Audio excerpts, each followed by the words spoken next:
예, 이번 시간에는 우리 파이썬이라고 하는 언어에 대해서 한번 리뷰를 해보도록 하겠습니다. 우리가 이 수업을 통해 가지고 여러 가지 데이터를 구조화하고 또 분석하는 방법에 대해서 알아보겠지만, 그것을 하기 위해서 기본적으로 프로그래밍 언어를 쓸 수 있어야 됩니다.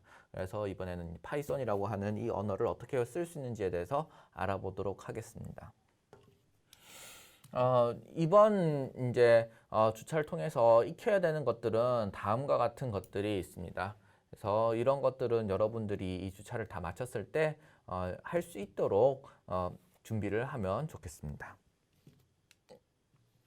기본적으로 우리 프로그래밍이라고 하는 것과 그다음 데이터 스트럭처와 알고리즘 혹은 데이터 스트럭처와 어널리시스라는 이런 내용들은 상당한 연관성이 있습니다.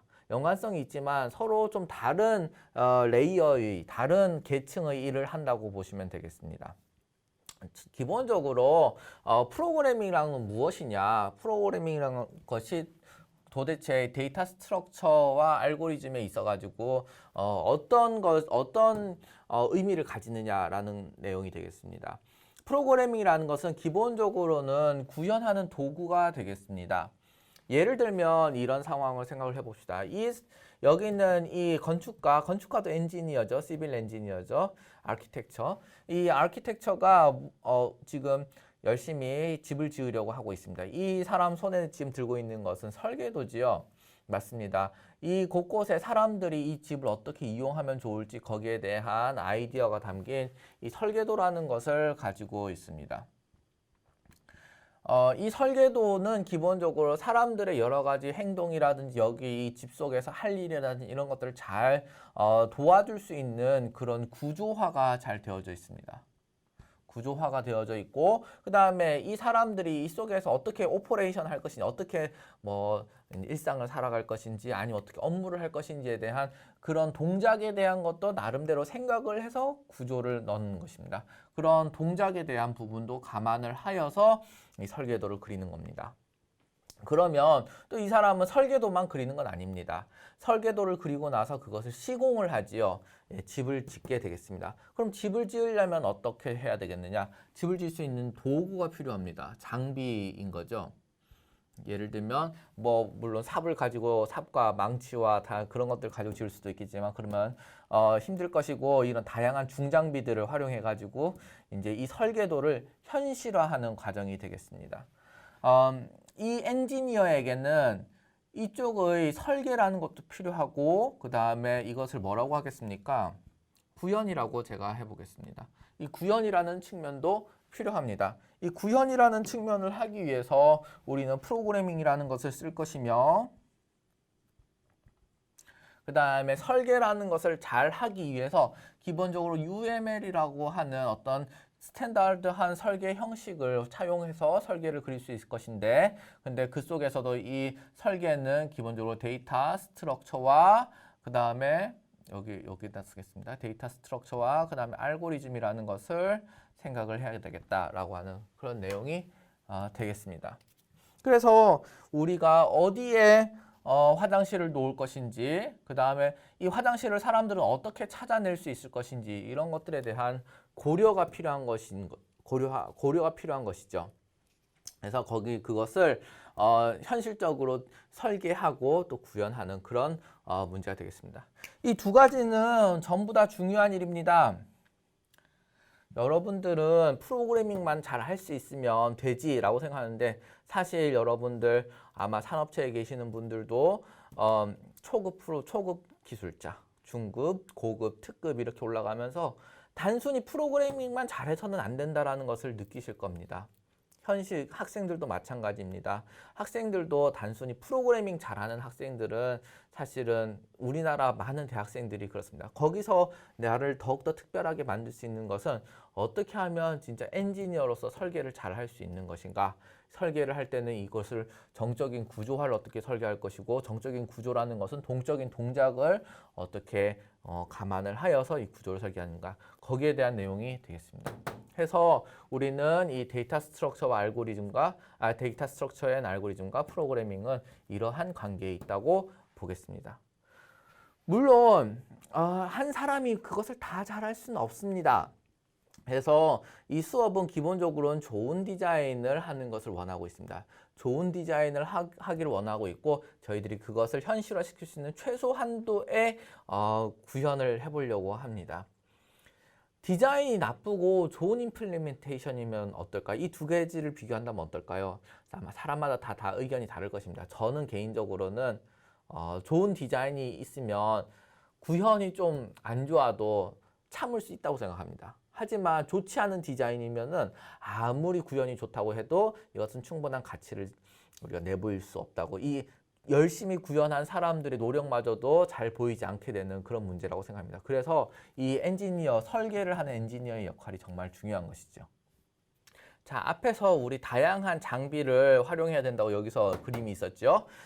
그 다양한 장비 중에서 저희는 이번에 어떤 장비를 쓰겠냐 하면은 이 파이썬이라고 하는 장비, 프로그래밍 언어를 활용하도록 하겠습니다.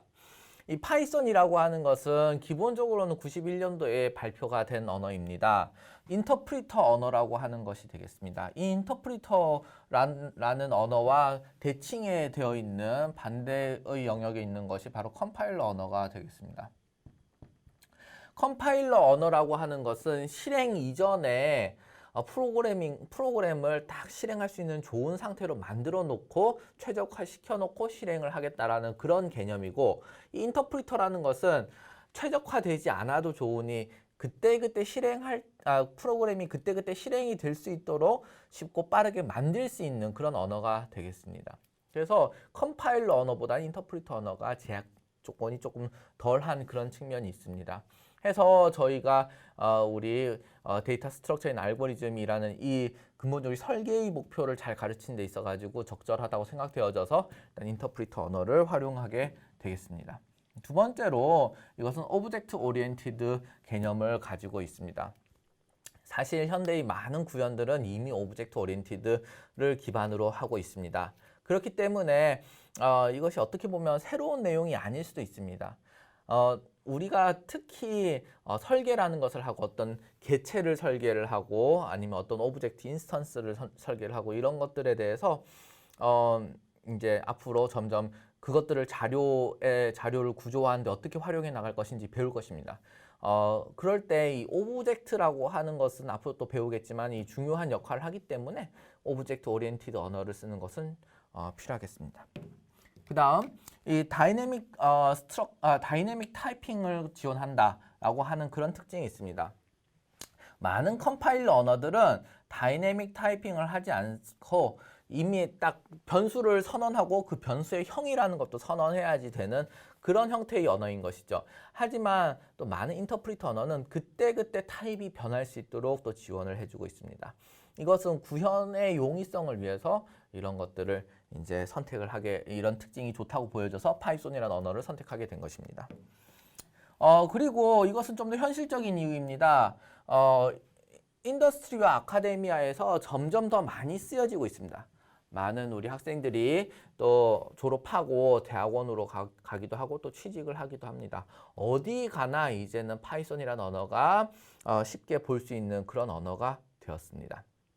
그 다음 코드 스트럭처가 아주 좀 독특하지만 이 독특한 것이 어떻게 독특하냐 하면은 좋은 스트럭처를 유지할 수 있도록 강제한다는 차원에서 독특하다고 저는 생각합니다.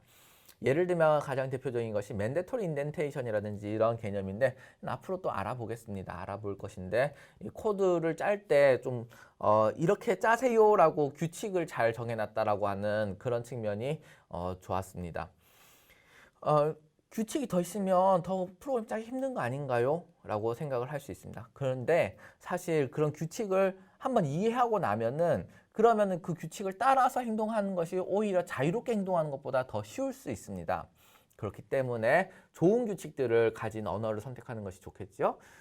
파이썬은 그런 특징이 있습니다.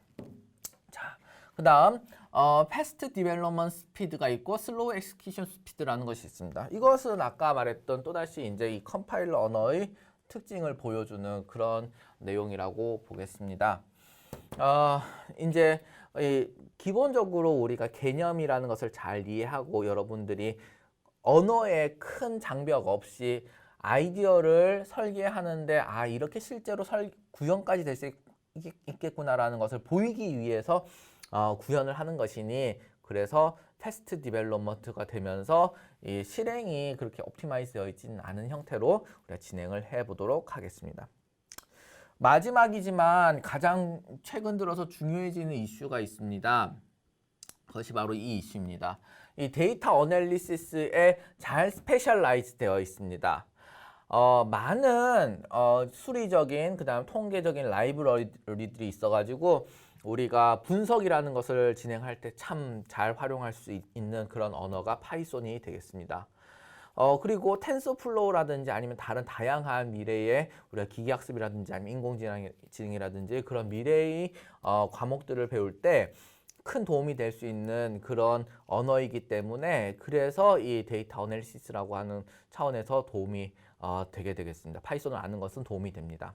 그래서 또 이런 언어를 선택을 하게 되었습니다.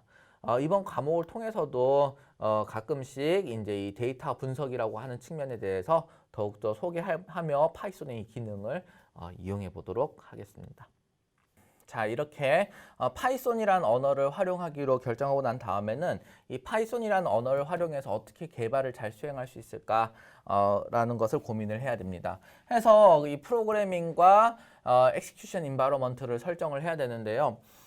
기본적으로 파이썬이라는 것을 깔면 여러분들이 프로그래밍 할 수 있는 그런 예를 들면 윈도우즈 메뉴에 들어가 있는 좋은 메뉴가 없다라고 하는 그런 것이 있습니다. 텍스트 파일로 만들어서 뭐 실행을 해야 되고 그런 것이 되는 것이죠. 그런 복잡 다단한 그리고 성가신 작업들을 도와주기 위해서 인티그레이티브 디벨롭먼트 인바이러먼트라고 하는 IDE라는 것을 종종 활용하게 됩니다. 이 IDE라고 하는 것은 이 파이썬 위에 있어서 파이썬 윗단계에 있어가지고 이 파이썬을 활용을 하는 것이 되겠습니다. 파이썬이라는 것을 이클립스나 아니면 파이참이라고 하는 이런 것들이 활용을 하여서 이 속에 이제 파이썬과 연결할 수 있는 그런 기능이 있어서 여기서 텍스트 에디팅이라든지 프로그래밍을 다 하고 여기서 프로그래밍을 다 하고 그래서 특정 버튼을 누르면 파이썬의 실행된 결과를 여기 이제 이 프로그램을 통해서 볼 수 있게끔 하는 그런 도구가 되겠습니다. 그런 것들을 이제 IDE라고 하겠습니다.